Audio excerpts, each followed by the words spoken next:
সীতানাথ প্রেমানন্দে একবার হরি হরি বলো নিতাই গৌর সীতানাথ প্রেমানন্দে একবার হরি হরি বলো হইয়াছেন আর হবেন যত মহাপ্রভুর দাস সবার চরণ বন্দি দন্তে পরিঘাত সজ শ্রীকৃষ্ণ চৈতন্য প্রভু নিত্যানন্দ শ্রী অদ্বৈত গদাধর শিবাচার্য গৌরী ভক্ত বৃন্দ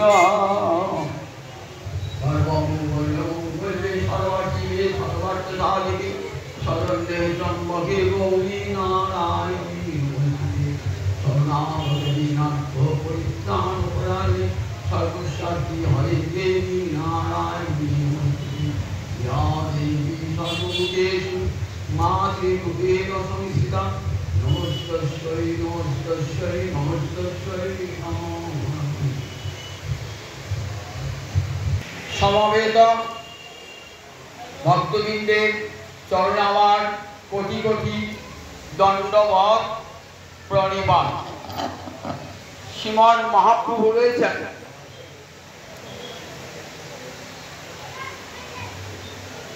মর্তের কৈলাস ধাম কাশীতে। মর্তের কৈলাস কাশীতে বলা হয়, যেখানে শিব অন্নপূর্ণা রয়েছে, সেখানে রয়েছেন মহাপ্রভু চন্দ্রশেখরের দেহের। গিয়েছেন সনাতন গোস্বামী পাদ, মন্ত্রিত্ব পরিত্যাগ করে অতি দীন বেশে মহাপ্রভুর চরণে পতিত হয়ে বলছেন, প্রভু আমার একটা প্রশ্ন আছে। সনাতন গোস্বামী পাদ সর্বশাস্ত্রে সুপণ্ডিত, যার ফলে তৎকালীন গৌরীর হোসেন শাহ তাকে প্রধান মন্ত্রিত্ব পদে নিযুক্ত করেছেন। সেই সনাতন গোস্বামী পাদ সমস্ত শাস্ত্রে সুপণ্ডিত, সমস্ত বৈদিক শাস্ত্রে সব তিনি জানেন। তথাপি মহাপ্রভুকে প্রশ্ন করলেন, উদ্দেশ্য এই, জগতের জীব মহাপ্রভুর মুখ থেকে শুনুন। শ্রীমদ্ ভাগবত যেমন দেখি 11 স্কন্ধে উদ্ধব ভগবান শ্রী গোবিন্দকে কত প্রশ্ন করছে। উদ্ধব কিন্তু সব জানেন, সর্বশাস্ত্রে সুপণ্ডিত উদ্ধব। বৃষ্ণাং প্রবল মন্ত্রী কৃষ্ণস্য দ্বৈত সখা, শিষ্য বৃহস্পতি সাক্ষাৎ উদ্ধব বুদ্ধি সত্তম, সাক্ষাৎ দেবগুরু বৃহস্পতির ছাত্র, চারি বেদ উপনিষদ তন্ত্র স্মৃতি সব তার নখ দর্পণে। তথাপি মহাপ্রভুকে প্রশ্ন করেছেন, গোবিন্দকে প্রশ্ন করেছে, উদ্দেশ্য গোবিন্দের মুখ থেকে উত্তরগুলো জীবজগতে জীব শুনে। ঠিক তেমনি করে সনাতন অজ্ঞ হয়ে বলছে, দেখাচ্ছেন গুরুর কাছে কিছু জানতে গেলে নিজেকে অজ্ঞ সাজতে হয়, নইলে গুরুদেব কখনো উপদেশ দান করেন না। গীতায় দেখবেন অর্জুন যতক্ষণ তার জ্ঞানের গরিমা দেখাচ্ছেন, ততক্ষণ ভগবান কোনো উপদেশ দান করেন না। অর্জুন যখন বললেন শিষ্যস্তেহং সাধি মাং তাং প্রপন্নম, বলেন হে গোবিন্দ আমি তোমার শিষ্য, আমাকে তুমি উপদেশ দাও যুদ্ধ করা আর যুদ্ধ না করা কোনটা শ্রেয় হবে তোমার বিচারে। যখন বললেন অর্জুন এই কথা, তখনই ভগবানের মুখ দিয়ে বার হলো অমৃতময়ী গীতা। ঠিক আছে, তেমনি দিনহীন ওই দরবেশের মতন ছদ্মবেশে গিয়েছেন সনাতন গোস্বামী পাদ, ভিক্ষুকের মতো, যে বলছেন কে আমি কেন মরে যারে তাপত্রয়, ইহা নাহি জানি মনে কেমন হিত হয়। তিনটে প্রশ্ন। আমি কে, আমার দুঃখ কেন, আর কি করলে আমি দুঃখ থেকে মুক্তি পাব। কেমন প্রশ্ন লেখুন, প্রশ্ন করাও জানতে হবে। এমন একটি প্রশ্ন করলেন যে প্রশ্নটা সবার কাছে গ্রহণযোগ্য। আমাদের ভারতবর্ষে 6টা দর্শন শাস্ত্র, তো প্রথম দর্শন শাস্ত্রের নাম সাংখ্য দর্শন। সেই সাংখ্য দর্শনে আলোচনাটা কেমন ভাবে আরম্ভ হয়েছে? ভগবান আছেন কি নাই সেই নিয়ে কিন্তু আলোচনা হয় না। কেন? যারা আস্তিক তারা স্বীকার করবেন ভগবান আছে, যারা নাস্তিক তারা বলবেন ভগবান নাই। তাহলে দর্শনের কথাটা এক দলের কাছে গ্রহণযোগ্য আর এক দলের কাছে গ্রহণযোগ্য হবে। তাই এমন দর্শন শাস্ত্রের ভাষ্য হবে যেটা সকল জনের কাছে গ্রহণযোগ্য। কি দিয়ে আরম্ভ হল দর্শন শাস্ত্র? দুঃখ আছে, এটা যারা আস্তিক, যারা ভগবানকে মানেন তারাও স্বীকার করবেন, যারা নাস্তিক তারাও স্বীকার করবেন দুঃখ আছে। আর সেই দুঃখকে কেমন করে দূর করা যায়, এমনি করে সাংখ্য দর্শনে যে প্রশ্ন শুরু হলো সে মীমাংসা শেষ হলো তার বেদান্ত দর্শন। সাংখ্য দর্শনের পরের দর্শন নাম পাতঞ্জল দর্শন, পতঞ্জলি ঋষির লেখা। তারপরে দর্শনের নাম ন্যায় দর্শন, ঋষি গৌতমের লেখা। তারপরে দর্শন কণাদের লেখা বৈশেষিক দর্শন। তারপর জৈমিনীর পূর্বমীমাংসা, তারপরে ব্যাসের উত্তর মীমাংসা বা বেদান্ত। এইখানে পরিসমাপ্তি ঘটেছে। কি করে দুঃখকে দূর করা যায়, কেমন করে সুখের প্রাপ্তি ঘটে, এটা নিয়ে ভারতবর্ষে 6টা দর্শন শাস্ত্রের আলোচনা। সব শেষে ঋষির বক্তব্য কেমন করে সুখ হবে বলে, নাল্পে সুখমস্তি, অল্পে সুখ নাই, যো বৈ ভূমা তৎসুখম। সেই ভূমা বৃহৎ বস্তু পরব্রহ্মকে জানলে জীবনে সুখ হয়। সুখের সন্ধানে গিয়ে সেখানে সর্বশেষ বার্তা দিলেন, যো বৈ ভূমা তৎ বৈ সুখম। সেই ভগবানকে না জানলে কখনো সুখ হয় না। এখানে দেখুন সন্তোষের পদ বলেন, কে আমি, কেন মোরে যারে তাপত্রয়, ইহা নাহি জানি মুই কেমনে হিত হয়। আমি কে, আমার এই দুঃখ কেন, আর এই দুঃখটা দূর হবে কেমন? সর্ববাদী সম্মত প্রশ্ন সবাই স্বীকার করে। আস্তিক নাস্তিক সমস্ত ধর্মের সমস্ত বর্ণের লোক সবাই স্বীকার করবেন। আমি কি সবার জানতে ইচ্ছা, আমার দুঃখ কেন এটাও সবার জানবার ইচ্ছা, আর কি করে এই দুঃখ দূর করে দেয় এটাও সবাই জানতে চাইবেন। মহাপ্রভু স্বল্প কথার উত্তরটা দিলেন, জীবের স্বরূপ হয় নিত্য কৃষ্ণ দাস। জীবকে বলা হচ্ছে ব্রহ্মের অংশ। অংশ তার কাজ অংশীর সেবা করা, তাই অংশ অংশীর দাস। অংশের সঙ্গে অংশীর সবসময় সম্পর্ক থাকবে, জীবের সঙ্গে ভগবানের সবসময় সম্পর্ক থাকবে। দুর্লভ মানব জন্ম পরিগ্রহ করেছে কি জন্যে? ভগবানের সেবা করবার জন্য। কারণ জীব সেই পরব্রহ্মের অংশ। আমার দুঃখ কেন? পরব্রহ্মকে ভুলেছি বলে মুখটা আমার ভগবানের দিকে নাই, এই ভোগময় জগতের দিকে আমার মুখটা। আমি ভোগময় জগতে ধন জন বিত্ত ঐশ্বর্য যশ প্রতিষ্ঠার মধ্যে সুখ খুঁজে বেড়াচ্ছি। আমি ভাবছি খুব বড় লেখাপড়া শিখলে আমার সুখ হবে, বড় চাকরি হবে, প্রচুর টাকা পয়সা উপায় করলে আমার সুখ হবে, বড় বাড়ি বাড়ি করলে সুখ হবে, 5টা গাড়ি করলে সুখ হবে, কেউ আমাকে যশ দান করলে আমার সুখ হবে। এমনি করে সবাই কিন্তু আমরা সুখের পশ্চাতে ছুটেছি। গিয়ে দেখছি মরীচিকার মতো, মরীচিকা মরুদেশে দাসে প্রাণ তৃষার তৃষে, মরুভূমিতে গিয়ে জল খুঁজছি, দেখছে বাড়ির উপরে সূর্যের কিরণ চিকচিক করছে, ওই তো জল, ওই তো সরোবর। ছুটে গেলাম, দেখলাম কোথায় সরোবর, বাড়ি চিকচিক করছে। আবার কিছু দূর গেলাম, ওই তো সরোবর, জল পাবো। গেলাম, সেখানে সূর্যের কিরণের বাড়ি চিকচিক করছে। এমনি করতে করতে গিয়ে শেষ পর্যন্ত জলতৃষ্ণায় জীবনটা চলে গেল। আমাদের ঠিক এমনি, স্ত্রী পেলে সুখ পাবো, পুত্র পেলে সুখ পাবো, টাকা পেলে সুখ পাবো, যশস্বী হলে সুখ পাবো। এমনি করে সুখের সন্ধানে প্রতিটি মানুষ,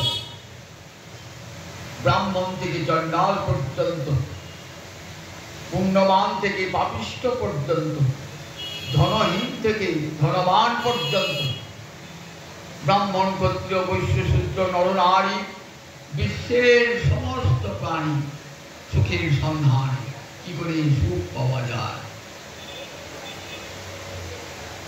ইহা নাহি জানি উই কেমন হৃদয়। মহাপ্রভু কি বলেন, উত্তরটা দিলেন, জীব তুমি নিত্যের কৃষ্ণ কৃষ্ণ কৃষ্ণদাস, মুখ যদি কৃষ্ণের দিকে ভগবানের দিকে হয় তাহলে সুখটা পাবে। আমার দুঃখ কেন বলেন, দুঃখ তোমার কেন হয়েছে জানো? দুঃখ ভগবান থেকে মুখটা ঘুরিয়ে নিয়েছো, তাই তোমার এত দুঃখ। ভগবান থেকে মুখটা ঘুরিয়ে বিষয়ের দিকে ছুটে চলেছো, যত বিষয়ের দিকে ছুটবে তত দুঃখ তোমাকে আক্রমণ করবে। তাহলে কখন সুখটা হবে?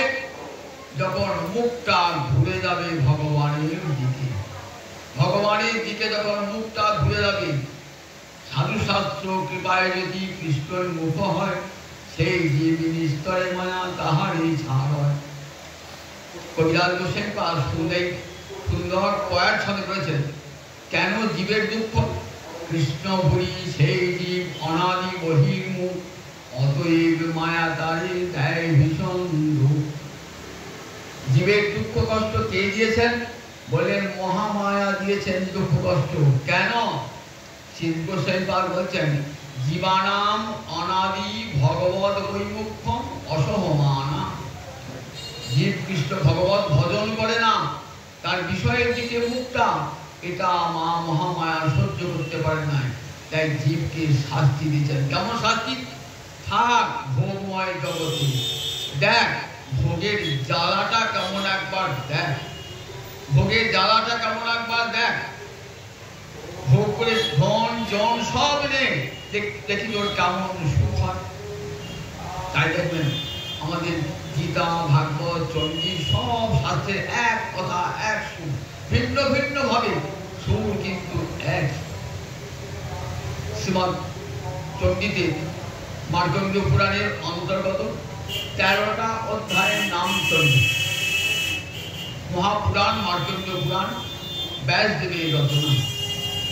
যেমন সীতা মহাভারতের বিশ্ব পর্বের 8টি অধ্যায়, তেমনি চণ্ডীও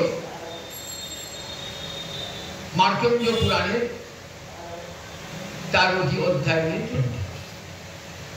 গীতা যেমন সপ্তশতী, চণ্ডীও তেমনি সপ্তশতী। 700 শ্লোক গীতার মতো নাই, কিন্তু 700 মন্ত্র। যেমন দেবী উবাস, এটাকেও শ্লোক মন্ত্র ধরা যায়। এমনি করে 700 মন্ত্র রয়েছে সপ্তশতী চণ্ডী, সপ্তশতী গীতা। সেই চণ্ডী পুরাণে আমরা, চণ্ডীতে আমরা কি দেখি, মার্কণ্ড পুরাণে কি দেখি? অন্যান্য পুরাণে বক্তাকে, একজন বক্তা একজন শ্রোতা। গীতার বক্তা ভগবান শ্রীকৃষ্ণ আর শ্রোতা অর্জুন। ভাগবতের বক্তা সুখদেব, মহারাজ পরীক্ষিত শ্রোতা। মহাভারতের বক্তা বৈষম্পায়ন ঋষি ব্যাস শিষ্য, জন্মেজয় শ্রোতা। কিন্তু চণ্ডীতে দেখি দুজন শ্রোতা, বক্তা একজন, দুজন শ্রোতা। কেন দেখুন দেখাচ্ছেন যে একজন জ্ঞানান্বেষী আর একজন ভোগমুখী, দুজনে দুটো রূপ দেখাচ্ছে। একজন চাইছেন মুক্তিপথের সন্ধান আর একজন চাইছেন জগতের ভোগ। সুরথের রাজা আর সমাধি বৈশ্য, দুজন শোনা। কে বলছেন? আর বক্তাকে মেধামণি। সুরথ রাজা দেশের রাজা নন। সারথি মন্বন্তর কটা মনু আছে? 14টা মনু আছে। এক একটা মনুর শাসনকাল কতকাল বলেন দেখি? সত্য, ত্রেতা, দাপর, কলি, এমনি করে একটা চতুর্যুগ। 71 চতুর্যুগ এক একটা মনু রাজত্ব। এক একটা মনু 71 চতুর্যুগ। সারথি মন্বন্তর অর্থাৎ মনুর নাম ছিল সারথি। দ্বিতীয় মনু, তিনিও 71 চতুর্যুগ রাজত্ব করছেন। সেই সময় চৈত্র বংশে এক রাজা জন্মালেন, তার নাম সুরথ রাজা। সুরথ রাজা রাজা কিন্তু তেমন প্রজাগণকে পালন করতেন ঠিক নিজের ঔরসজাত পুত্রের মতো। তার রাজ্য শাসনের কোনো ত্রুটি ছিল না, প্রজারা পরম সুখে ছিল। নিজের রাজ্য ছাড়া তাও আর একটা নগরী সে শাসন করত, তার নাম কোলা। দক্ষিণ দেশে কোলা বলে একটা নগরী, সেখানে এক ক্ষত্রিয় রাজা ওই কোলা নগরীটা দখল করে। রাজা বিশাল সৈন্য হয়ে গেল, কিন্তু তেমন ভাগ্যের এমন পরিহাস, রাজা এত সৈন্য নিয়েও সেখানে পরাজিত হয়ে গেলেন সামান্য সৈনিকের কাছে। কোলাটা চলে গেল, ফিরে এলেন নিজের রাজ্যে।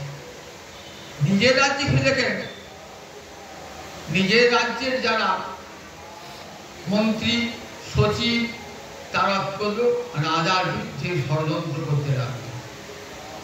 কি করে রাজাকে হটিয়ে রাজ সম্পদ দখল করা যায়, এমনি করে ধীরে ধীরে রাজাকে হিম শক্তি নানান চক্রান্তে রাজাকে জড়িয়ে রাজাকে অমর করে শেষকালে রাজার রাজ্য চলে গেল। সুরাজা ভাবলেন এইবার তো আমাকে মেরে ফেলবে। তখন কি বলেন?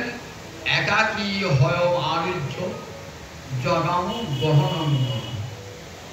কাউকে জানতে না দিয়ে নির্জনে একটা ঘোড়ায় চেপে চলে গেলেন কোথায়?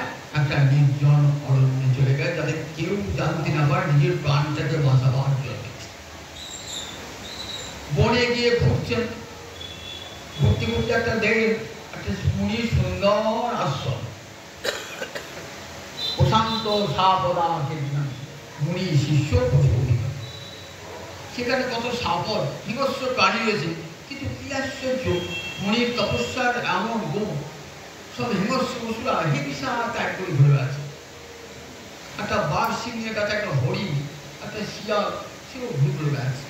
মুনির তপস্যার প্রভাব নয়, বাঘের কাছে সিংহের কাছে হরিণ বেড়াতে পারে, কিন্তু মুনির তপস্যার এমন প্রভাব, সবার হিংসা ভরে গেছে। ঘুর ঘুর করছেন, মনটা ভালো নয়, নিজের রাজ্য ছেড়ে দিয়ে এসছেন। কত টাকা দিয়েছিলেন প্রজাদের মঙ্গলের জন্য, নিজের ভোগের জন্য, প্রজাদের মঙ্গলের জন্য। একটা রাজার হাতি ছিল, প্রিয় হাতি, ছেড়ে এসছেন। মনে ভাবছেন আমি যে এত অর্থ সঞ্চয় করে এলাম, মনে হয় অমাত্যেরা মন্ত্রীরা তার বৃথা অপব্যয় করবে, এই মনে চিন্তা করছেন। আমার স্ত্রী পুত্রীরা কেমন আছে, তাদেরকে মেরে ফেলবো নাকি, এই চিন্তা সব সময় করছে। আমার হাতিটা কেমন আছে, এমন সময় দেখছেন আর একটা লোক ঘুর করছে, খুব বিষণ্ণ মনে। রাজা ভাবছেন এই লোকটাই বা ঘুর করছে কেন ওখানে? বললেন, কো ভগবান, আপনি কে? কিন্তু আগমন কারণ, তুমি কেন ফিরে এসেছো? সমাধি নাম বৈশ্যহঙ্গ উৎপন্ন ধরিয়াম। আমার নাম সমাধি বৈশ্য, আমি খুব ধনীর ঘরে জন্মেছিলাম, আমার প্রচুর ঐশ্বর্য, অঢেল ঐশ্বর্য, প্রচুর টাকা করেছিলাম। আমি বণিকের ঘরে ছেড়ে তো প্রচুর টাকা করেছিলাম, কিন্তু ধনলোভাত অসাধুভি পুত্র দ্বারই নিরস্তা। আমার স্ত্রী পুত্র কি বলে জানো, আমার কাছে টাকা পাবার লোভে সব টাকা পয়সা কেড়ে নিয়ে আমাকে তাড়িয়ে বাড়ি। স্ত্রী পুত্র দেখুন অর্থটা আপনি নিয়ে দেখুন, নিজের স্ত্রী পুত্র বাড়ি থেকে তাড়িয়ে দিয়েছে, সেই অর্থ এত অর্থ উপার্জন করেছে, ছেলে মেয়েদের মঙ্গলের জন্যই করেছে, অথচ সেই স্ত্রী পুত্র ধনলোভাত অসাধুভি পুত্র দ্বারই নিরস্ত। অসাধু পুত্র অসাধ্বী স্ত্রী স্বামীকে বাড়ি থেকে তাড়িয়ে প্রাণ ভয়ে পালিয়েছে। এসে বলছেন আমি জানো, রাজাকে বলছে রাজা আমার মনের অবস্থা খুব খারাপ, আমার স্ত্রী পুত্র সব কেড়ে কুড়ে নিয়ে আমাকে তাড়িয়ে দিয়েছে, কিন্তু কি আশ্চর্য জানো রাজা, আমার মনটা কিন্তু পড়ে আছে সেই স্ত্রী পুত্রের। কি আশ্চর্য, যে স্ত্রী যে পুত্র তার সব কেড়ে কুড়ে নিয়েছে, মনটা কিন্তু সেই স্ত্রী পুত্রের দিকে। মমতা কেমন দিয়ে দেখুন, মমতাটা কেমন দিয়ে দেখুন, সব কেড়ে কুড়ে নিয়েছে, তথাপি মনটা নিজের ছেলের প্রতি নিজের স্ত্রীর প্রতি আকর্ষণ। ছেলেরা বাবা মা বৃদ্ধ হলে বৃদ্ধাশ্রমে দিয়ে আসে, তো বৃদ্ধাশ্রমে দিয়ে আসে, কিন্তু দেখো মা বাবা ছেলেকে ভুলতে পারে কি, বলে ভুলতে পারে না। ছেলেরা ভুলে কিন্তু মা বাবা ভুলতে পারে না। বাইরে চোখে না কাঁদে, হৃদয়ে তারা কাঁদে, যে ছেলেকে আমি মানুষ করলাম, ভরণ পোষণ করলাম, সেই ছেলে আমাকে বৃদ্ধাশ্রমে দিয়ে। এমনই মমতা যা বলছেন, যারা এত নিষ্ঠুর হয়ে আমাকে বাড়ি থেকে তাড়িয়ে দিল, আর তাদের জন্য আমার এত মমতা কেন? রাজা ভাবছে যে সমান মনের ব্যথা, সমব্যথী লোক পেয়েছি, আমার তো অন্তরের অবস্থা, দুজন যদি মনের অবস্থা এক হয় না, বন্ধ হয়ে যায়, বলে আমার তো ঠিক অন্তরে সেই অবস্থা। দেখো আমি আমার স্ত্রী পুত্র কি করছি জানি না, যে পূজারীকে এত ভালোবাসতাম, যে মন্ত্রী মাতৃকে ভালোবাসতাম, তারা আমাকে একটু ষড়যন্ত্র করে তাড়িয়ে দিল। দুনিয়ায় সমান ব্যথার ব্যাধি বন্ধুত্ব হয়েছে। তা চলো কেন আমার হচ্ছে, তোমার যেমন মমতা আমার তেমন মমতা, মমতা কৃষ্ণ চিন্তিত, আমরা দুজনই আমাদের মমতা। তাকে জিজ্ঞাসা করে, চলো ওই মুনিকে জিজ্ঞাসা করতে, চলো মুনি কাছে। দুজনায় এলেন, মুনিবরকে দণ্ডবত প্রণাম করছে। কি জন্য এসেছ? মুনি জিজ্ঞাসা করছেন। মুনিবর, আমি ছিলাম রাজা, আর তিনি একজন সমাজী বৈশ্য, বণিকের ছেলে, আমার কাছে কি জন্য এসেছ? বলেন শুনুন মুনিবর, আমি তো রাজা, আমার বিরাট বিশাল রাজত্ব ছিল, ঐশ্বর্য ছিল, কত প্রজাকে আমি সুখে পালন করেছি, কিন্তু সে রাজ্যের প্রজা আবার রাজ্যের অমাত্য মন্ত্রীরা ষড়যন্ত্র করে আমাকে রাজ্য থেকে তাড়িয়ে দিয়েছে, কিন্তু তাদের জন্য আমার মনটা পড়ে রয়েছে। আমাদের ওই সমাধি বৈশ্য এর ঠিক মনের অবস্থা আমারই মতো, ওর অনেক ধন ঐশ্বর্য ছিল, ওর স্ত্রী পুত্র সব কেড়ে নিয়ে তাড়িয়ে দিয়েছে। যারা তাড়িয়ে দিয়েছে আমাদেরকে ভালোবাসা বাড়ি থেকে, তাদের জন্যে মনটা আমাদের ভুল আছে। কেন হয় এটা ঋষিবর? আমরা তো কারণ খুঁজে পাচ্ছি না। আমরা তো বুদ্ধিমান, আমাদের অনেক বুদ্ধি আছে, জ্ঞান আছে, তথাপি অবিবেকী ব্যক্তির মতন আমাদের কেন এমন মমতা হলো? আমরা জ্ঞানী, পড়াশোনা করেছি, জ্ঞানী, তথাপি আমাদের মমতা আছে কেন? আচ্ছা, যা আমাকে ভালোবাসে না, তাড়িয়ে দিয়েছে, তাদেরকে তো মনে রাখবো কেন? কিন্তু আশ্চর্য কিছু কি আমাদের মন তাদের প্রতি নিষ্ঠুর হতে পারছে না।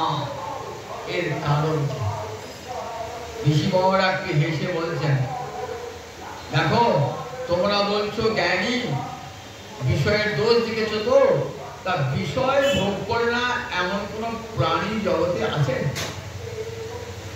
জগতে কি ভাবছে আমি মানুষ, আমরা একটু বিষয় ভোগ করি? তোমার যে কীটটা সেও বিষয় ভোগ করে, বনের গুহায় যে প্রাণীরা থাকে সেও বিষয় ভোগ করে, গাছের ডালে যে পাখিটা থাকে সেও বিষয় ভোগ করে। দেখবে গাছের ডালে পাখিটারও কেমন মমতা, সেও খাবার নিয়ে এসে নিজের ছেলেকে খাওয়াচ্ছে, নিজের সন্তানকে খাওয়াচ্ছে। কুকুর দেখো রয়েছে, সেও তার নিজের বাচ্চাকে নিজের স্তনদুগ্ধ পান করাচ্ছে। রাজা, এই মমতা শুধু মানুষের নয়, সমস্ত প্রাণীর এই মমতা।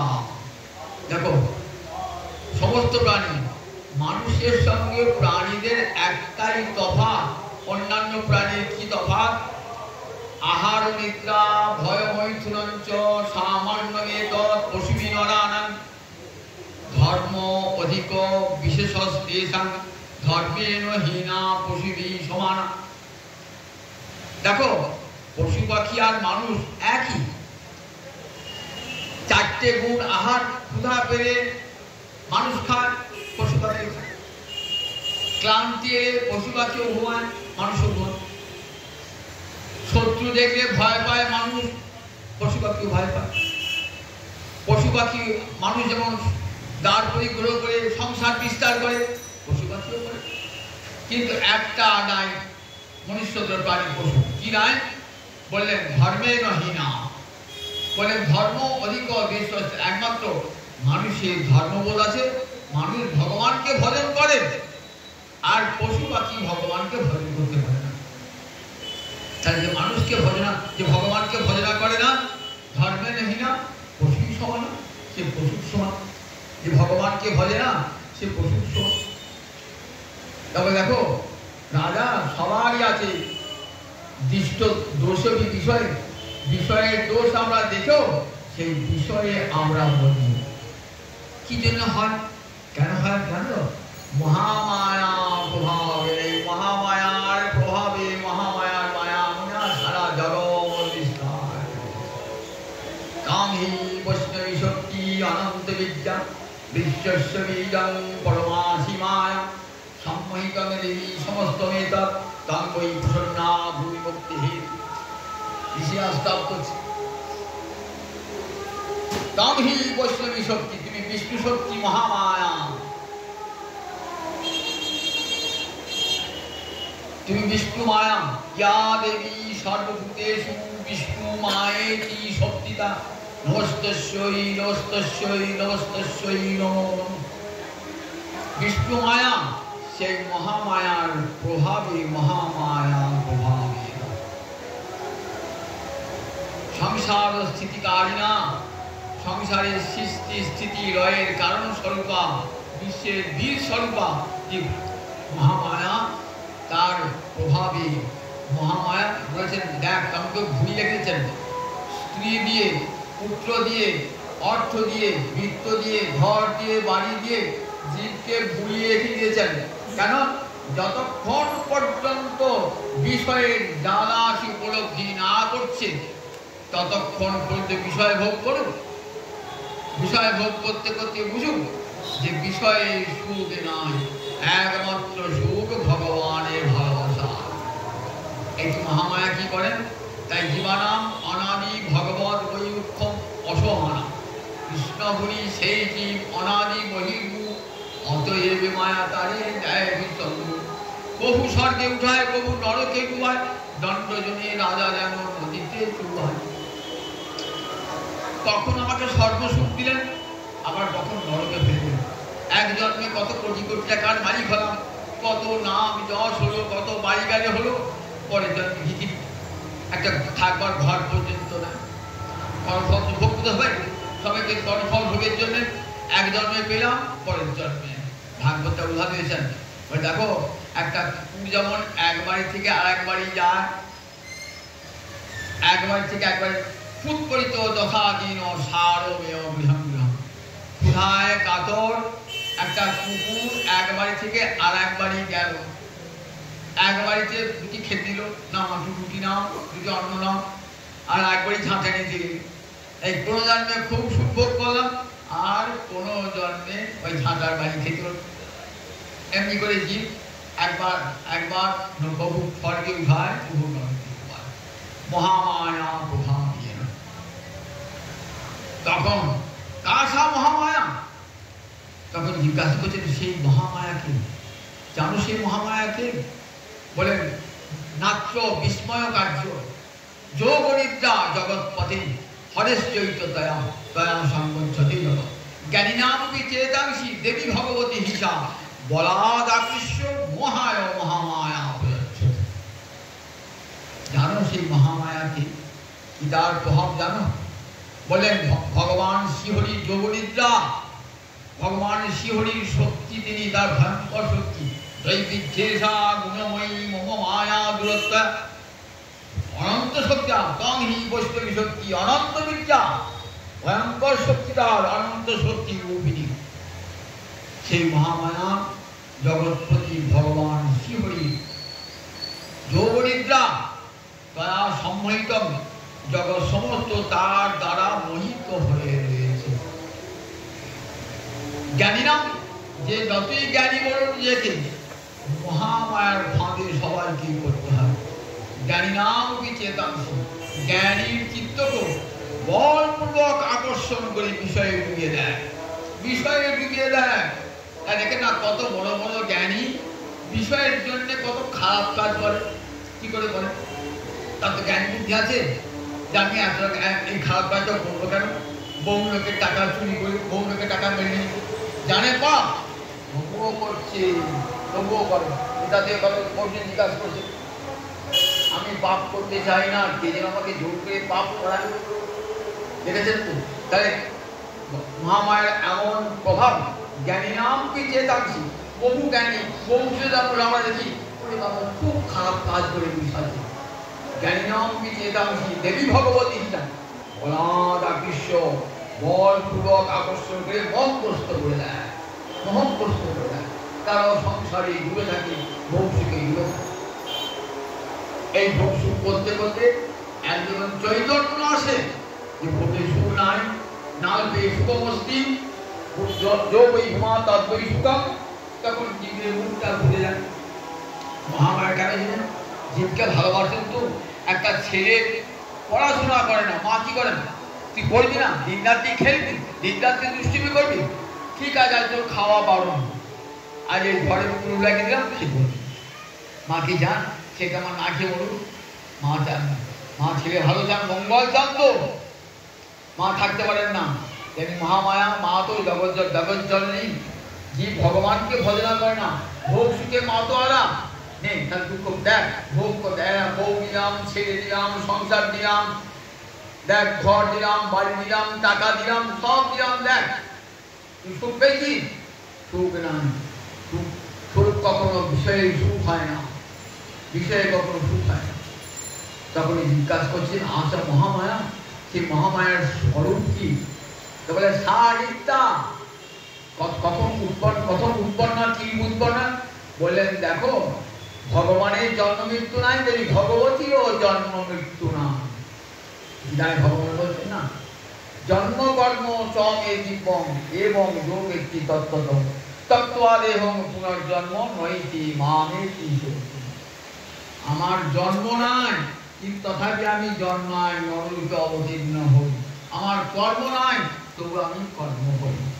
তাই মহামায়া বলে দেখো, বলেন তারও জন্ম মৃত্যু নাই, তাই তিনি উৎপত্তির নিত্যা।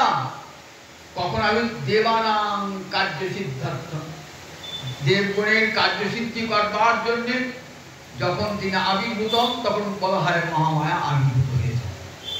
তিনি নিত্যা, তার স্বরূপ সারা জগৎ মূর্তি, এই গোটা জগৎ থেকে তার মূর্তি, সারা জগন্ময় রয়েছেন তিনি, সারা জগৎ মূর্তি সারা নিত্যা। বলেন এই সৃষ্টি স্থিতি লয় তার কর্ম। বললেন সেই সৃষ্টি স্থিতি লয় তার কর্ম ভগবান শ্রীহরির শক্তি। দেখো তিনি বহুবার দেবগণের কার্যসিদ্ধির জন্য আবির্ভূত হয়েছেন। আমি তোমাকে সংক্ষেপে কিভাবে একবার আবির্ভূত হয়েছেন শোনাই তোমাকে। প্রলয়কালে কি হয়? প্রলয়কালে কখন হয়?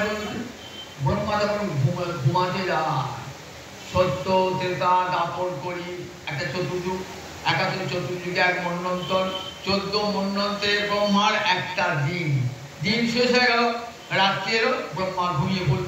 যেই ঘুমিয়ে পড়ে পড়া, সব জল আর জল, সব আর জল। তবে ভগবান কি করেন, অনন্ত নাগের পিঠে শয্যা করে ভগবান শুয়ে পড়ে। একার নদী মানে এক সমুদ্র, সেখানে শুয়ে আছেন ভগবান, শুয়ে আছেন। ভগবান শুয়ে আছেন তো এই সময় ভগবানের কর্ণমল হতে দুটো অসুর জন্মেছে, মধু আর কৈটব, রজ আর তমগুণের ভরা। তারা কি করবে, বেদ কেড়ে নেবে ব্রহ্মার হাত থেকে। ব্রহ্মাণ হন্তু উদ্যত, ব্রহ্মাকে হত্যা করবার উদ্ধত হয়েছে। ব্রহ্মা ভাবছেন, মা এখন তো ভগবান শিহরি নিদ্রিত, আর এই ভয়ঙ্কর দস্যু, এদের সঙ্গে আমি যুদ্ধ করবো কেমন করে, আমার দেশে শক্তি নাই, তাহলে কি করি, আমি যুদ্ধ করতে পারবো না। তখন কি করবে, তখন ভাবছেন যোগনিদ্রার স্তুতি করি। তখন মহামায়ার স্তুতি করেছেন, এই স্তুতির নাম বিশ্বেশ্বরী স্তোত্র। বললেন, মা তুমি সাহা, তুমি সধা, তুমি বসৎকার, তুমি উদাত্ত অনুদাত্ত শরীরে স্বর বেদে, তুমি প্রণব, তুমি গায়ত্রী, তুমি অর্ধমাত্রা যে বিন্দু তাও তুমি জগতে মা, তুমি মহাস্বরূপিণী, তুমি মহামেধা, তুমি লক্ষ্মী, তুমি সরস্বতী, তুমি সব মা, তুমি জগন্মাতা। এইভাবে মহামায়া স্তব করলেন। অপূর্ব স্তব দেখবেন চণ্ডীতে। এই স্তবটির নাম বিশ্বেশ্বরী স্তোত্র, যেখানে ব্রহ্মা মা মহামায়াকে স্তব করেছে। তুমি হরির নেত্র, সমস্ত ইন্দ্রিয়তে সরে দাও, ভগবানকে জাগাও, জগৎ স্বামী, জগতের প্রভু গোবিন্দকে জাগাও।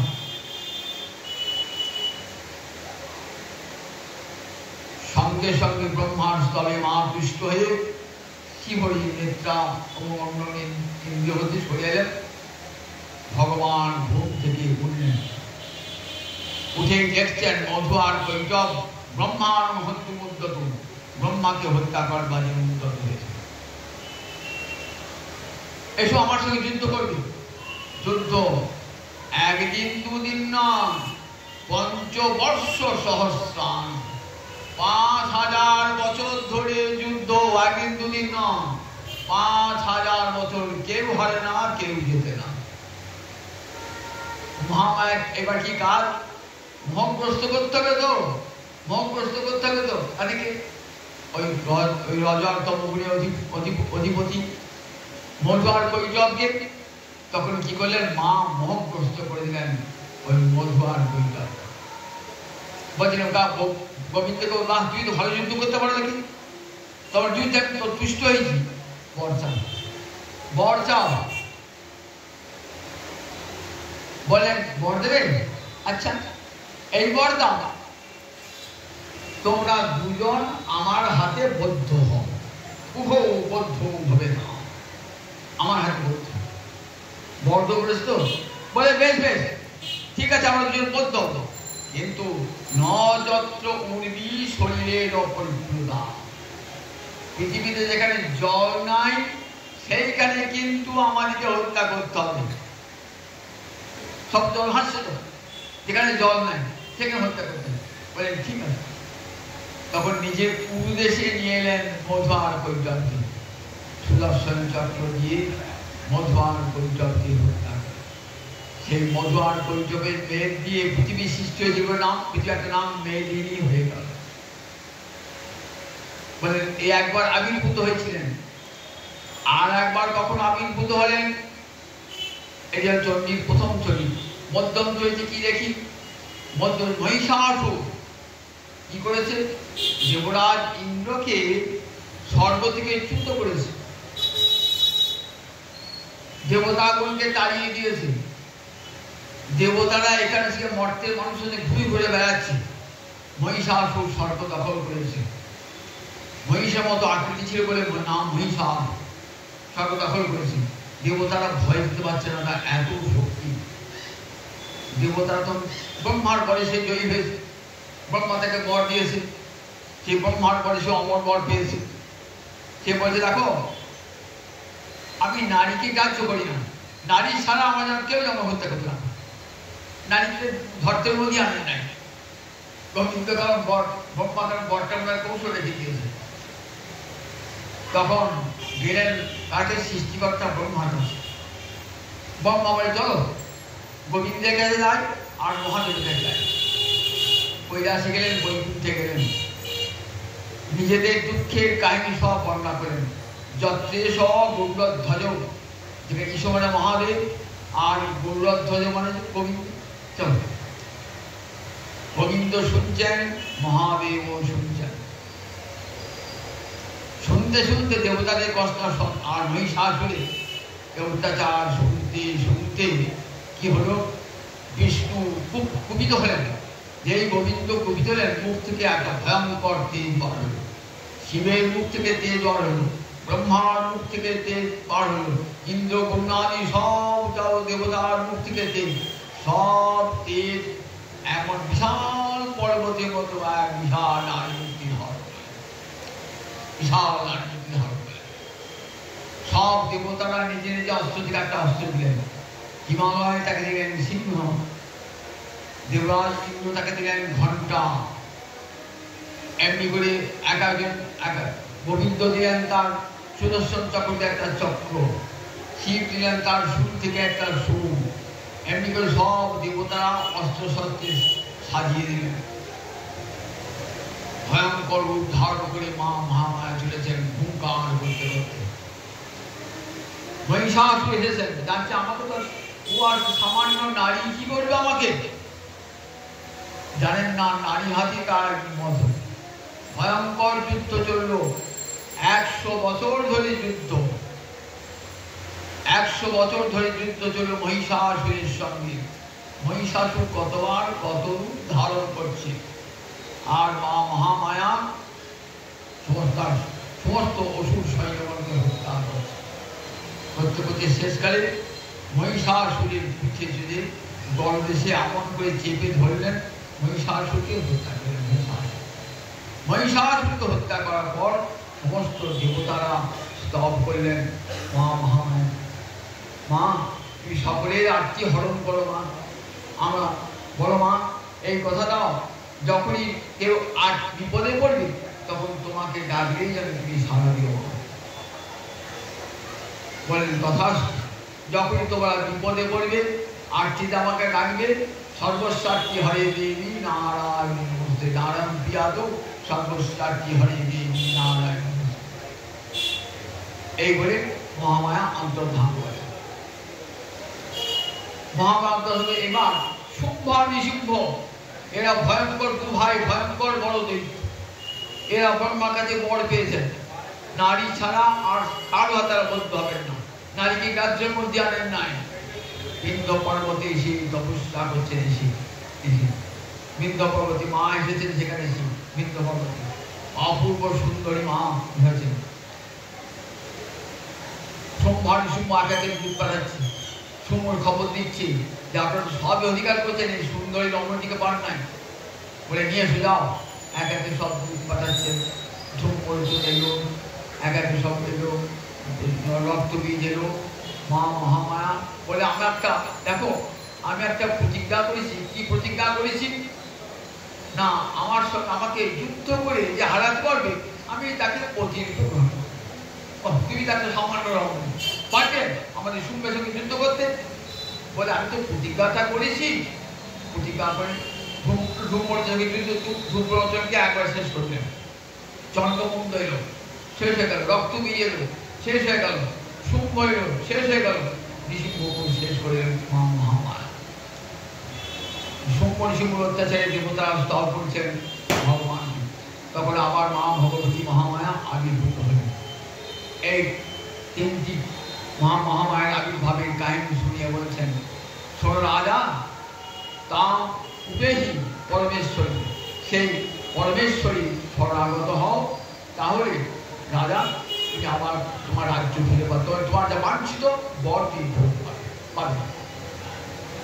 তখন তারা কি করলেন, সেই মেধামণির কথা শুনে একটি নদীর তীরে গিয়ে মায়ের মৃন্ময়ী মূর্তি নির্মাণ করলেন। মায়ের মৃন্ময়ী নির্মাণ করে সুরত রাজা আর সমাধি বৈশ্য 3টি বৎসর ধরে সেবা করলেন মায়ের। নিজের অঙ্গের রক্ত পশু বলিদান করেন নাই, নিজের গায়ের রক্ত দিয়ে আত্মসমর্পণ করে মায়ের চরণে আত্মনিবেদন করেন। মা দেখা দিলেন, বলেন কি চাও? বললেন সুর রাজা বিষয় ভোগ যায় না। সুর রাজা বললেন আমি চাই আবার আমার হারানো রাজ্য ফিরে পেতে। আমার পরজন্মে আমি এমন রাজ্য চাই যে রাজ্য কেউ কেড়ে নিতে পারবে না। মা মহামায়া হাসছেন, বলতে বিষয় ভোগের তৃষ্ণা যায় নাই তো ঠিক আছে, তোকে বিষয় দেবো, যা অল্পকালের মধ্যেই আমার তুই রাজ্য ফিরে পাবি। আর পরজন্মে বৈবস্বত মন্বন্তর, তাকে চলছে কোন মন্বন্তর? বৈবস্বত মন্বন্তর। এরপরে যে মনু আসবেন সেই মন্বন্তরে তুমি অষ্টম মনু হবে, তোমার নাম হবে সাবর্ণী। তুমি সূর্যের পুত্রে জন্মাবে, সাবর্ণী মনু হবে। এক মন্বন্তর ধরে তুমি রাজ্য ভোগ করবে, সেই রাজ্য তোমার কেউ কেড়ে নিতে পারবে না। রাজা তো খুব খুশি, রাজা রাজ্য ফিরে পাবেন। আবার অষ্টম মনু হবে, এরপরে যে মন্বন্তর না কে মনু হবে? এই সূর্যপুত্র, এই সুরত রাজা, এই মনু হবে অষ্টম মন্বন্তরে মনু হয়ে সাবর্ণী মনু হয়ে জন্মাবে। আর সমাজ বৈশ্য বলেন মা আমার খুব হয়েছে, আর আমার বিষয়ের লোভ নাই, আমি আর বিষয় চাই না। আমাকে তুমি মুক্তির পথ দেখিয়ে দাও। আমাকে তুমি কোন পথে গেলে তোমার মুক্তি লাভ হবে সেই পথ তুমি দেখে দাও। সমাধি জ্ঞান ভক্তি, আমাকে সেই জ্ঞান দাও যে জ্ঞানের দ্বারা আমি মুক্তি লাভ করব। আড্ডা স্তোত্র আছে ব্রহ্মজামলে। আড্ডা স্তোত্রে কি বলেছে? সুখদা মোক্ষদা দেবী বিষ্ণু ভক্তি প্রদায়িনী। মায়ের তিনটে রূপ, তিনি সুখ দান করেন, মুক্তি দান করেন, কৃষ্ণ প্রেম দান করেন। সুখ দান করলেন কাকে? এই বৈশ্বিক সুখ দান করলেন কাকে? সুরত রাজাকে। মুক্তি দান করলেন কাকে?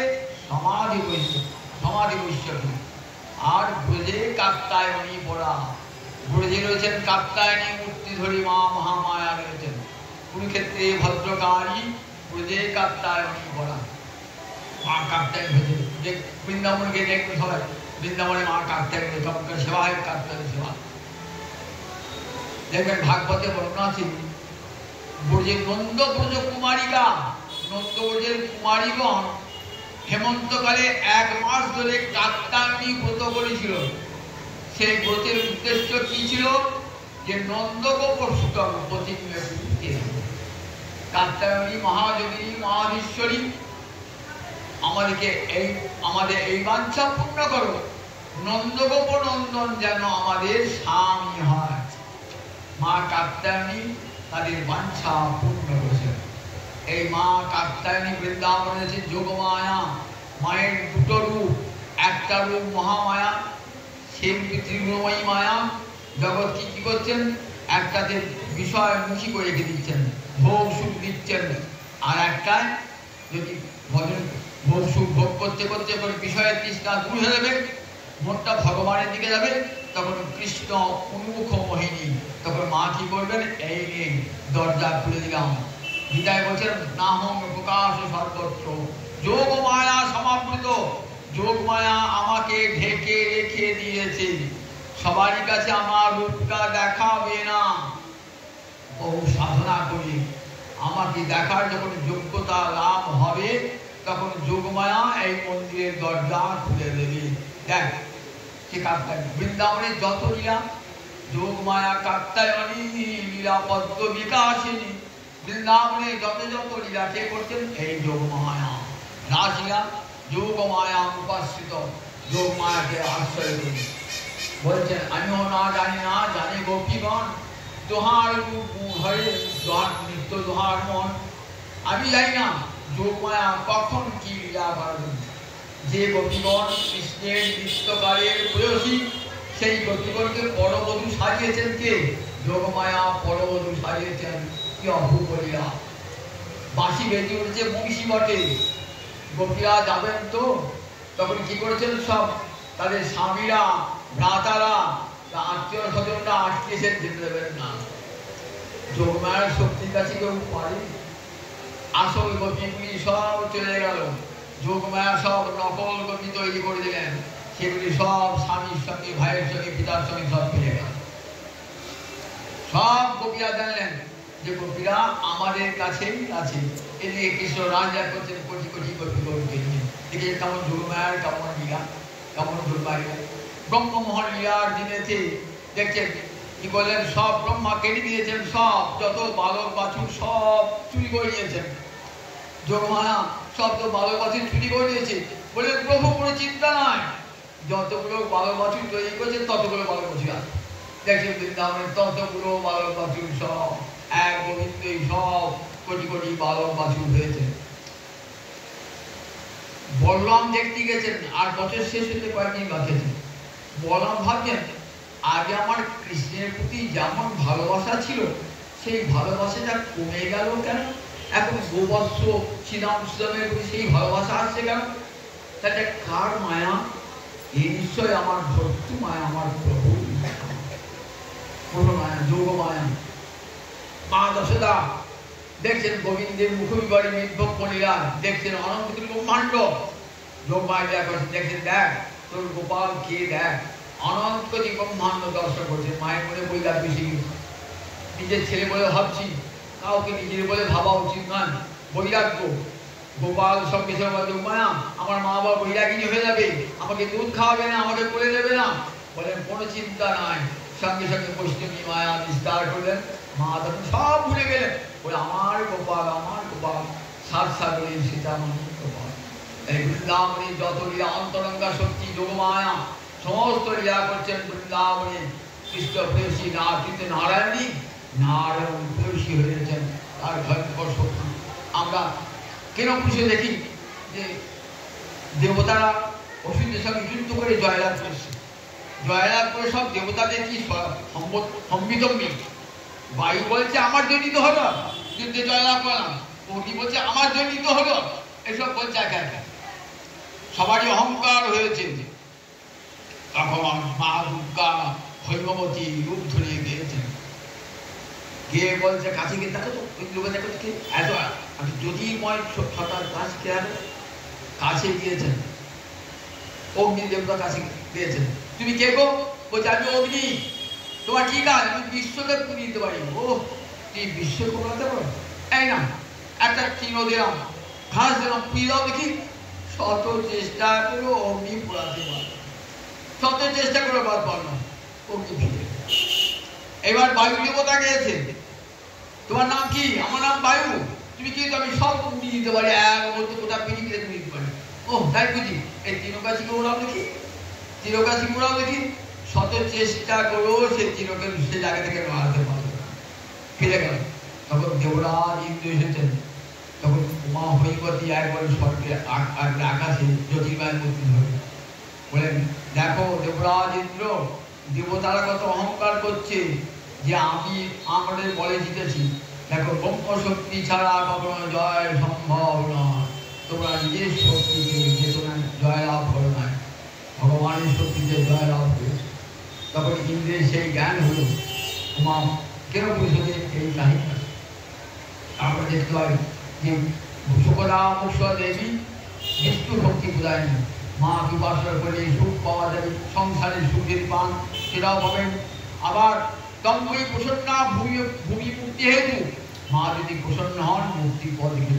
শৈশা বরদা প্রসন্না কি বলেন, নিরাং ভবতী মুক্তয়ে, মা যদি প্রসন্ন হন তিনি তখন মুক্তির পথ দেখিয়ে দেন। আবার যদি মায়ের কাছে কেউ কৃষ্ণ ভক্তি প্রার্থনা করেন, মা থেকে কৃষ্ণ ভক্তি দান করতে পারেন। তাই আত্মার স্তুতি বলা হচ্ছে সুখদা মুখদা দেবী বিষ্ণু ভক্তি। 1580 খ্রিস্টাব্দে এই বাংলাদেশে দুর্গা পূজার প্রবর্তন করেছিলেন কে? তৎকালীন তাহিরপুরের রাজা, রাজশাহী জেলার তাহিরপুরের রাজা কংসনারায়ণ।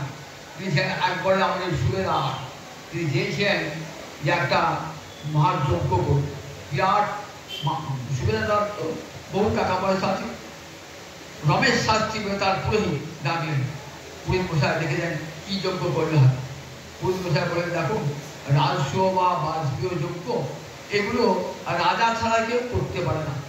আবার অশ্বমেধ বনের যজ্ঞ এগুলো অপরিকারে নিষিদ্ধ। তাহলে কি করা যায়? আর সে তো ক্ষত্রিয়ের কাজ, আপনি তা করবেন কেন? বললেন তাহলে কি করা যায়? তা বলে মহা শরৎকালে বলে মহামায়ার পূজা করুন, মহাপূজা করুন। এটাও যজ্ঞের সমান। এই পূজা করুন, চতুর্বর্গ ফল লাভ করবেন। সুরত রাজা এবং সমাধি বৈশ্য এই মায়ের উপাসনা করে মুক্তি লাভ করেছে, আবার স্বর্গ লাভ করছে, স্বর্গ অপবর্গ সব পাওয়া যায়। তখন এই কংস নারায়ণ তৎকালীনে 8.5 লক্ষ টাকা, বুঝলেন আজকে 1580, আর এটা 2000, আর এটা 14 কত, এটা 2025। তাহলে সেই কত 500 বছর আগে 8.5 লক্ষ টাকা দিয়ে মায়ের বঙ্গদেশী মায়ের পূজা করেছেন। অকাল বোধন কেন? সরকারের শব্দ দেবদেবীরা ঘুমিয়ে আছে এই সময়। আর যে বিশ্ব স্বয়ং একাদশী আরম্ভ হয়ে গেছে, স্বয়ং থেকে উত্থান পর্যন্ত এই 4 মাস শব্দে দেবতারা শুয়ে আছেন। এই মাকে জাগাতে হয়, সরকারের পূজায় বোধন হয়। আর আসল পূজা নিয়ে তখন সুরদাতা সমাধি বৈশ্য চৈত্র মাসে শুক্লপক্ষে অষ্টমী তিথিতে মা পূজা করেছিলেন এই মা দুর্গা। সেইটি আসল পূজা, বাসক পূজা। আর শরৎকাল চৈত্র মাসে বোধন নাই সেজন্য। আর এই শরৎকালে মাকে জাগাতে হয়, বোধন হয়। এই প্রথম কয়েকবার রাজা কংস নারায়ণ আজ প্রায় 500 বছর আগে এই বঙ্গদেশে মহামায়ার পূজা প্রবর্তন করেছিলেন, তাই অকাল বোধন হয়। আগামী আজ পঞ্চমী দিন, আগামীকাল থেকে ষষ্ঠী মায়ের বোধন হবে। আনন্দময়ী আগমনী আনন্দে গিয়েছে দেশ ছেড়ে, সারা আনন্দ হয়ে গেছে। মা তো এসেছে আনন্দান করতে।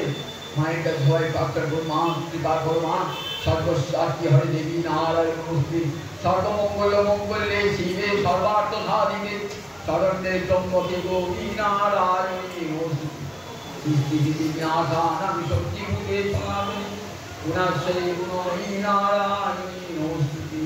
হে নারায়ণী, সকলের আত্মীয় হরণ কর, মানুষের আত্মীয় হরণ কর, দুঃখ বেদনা দূর করাও মা, তুমি করুণাময়ী। মায়ের মতন এমন স্নেহময়ী জগতার কেউ নাই মা, তুমি জগন্মাতা, জগৎ জননী। তোমার প্রতি প্রার্থনা, জীবের সমস্ত জীবের সংসারে দেশে সমস্ত অমঙ্গল দূর করে দাও, সমস্ত জীব যাতে সুখে থাকে এই আশীর্বাদ করো মা। তোমার চরণে কোটি কোটি প্রণাম জানাই। জয় জয় জয় জয়।